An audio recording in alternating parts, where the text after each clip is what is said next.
ഈ ലഹരി ഉപയോഗിക്കുന്ന കുട്ടികളെ സംബന്ധിച്ചപ്പോൾ സ്കൂൾ തലങ്ങളിൽ വരെ ഈ സാധനം അവൈലബിൾ ആണ്, എല്ലാ നിലക്കും എവിടെയും കിട്ടാനുണ്ട്.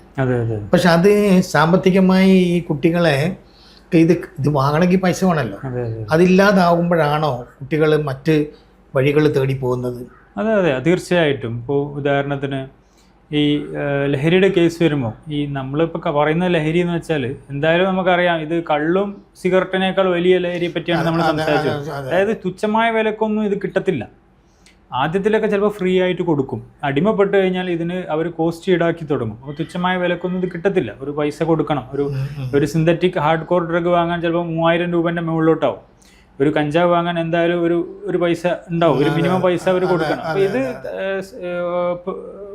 ഒപ്പിക്കാൻ പറ്റാത്ത ആളുകൾ പല രീതിയിലുള്ള പൈസ ഉണ്ടാക്കൽ മെത്തഡോളജിയിലോട്ട് കടക്കും. അതിൽ ഏറ്റവും ഈസി എന്താണ്? മാതാപിതാക്കളുടെ അടുത്തുനിന്ന് പൈസ വാങ്ങുക എന്നുള്ളതാണ്. ഒരു പ്രശ്നമില്ലാത്ത കാര്യമാണ്.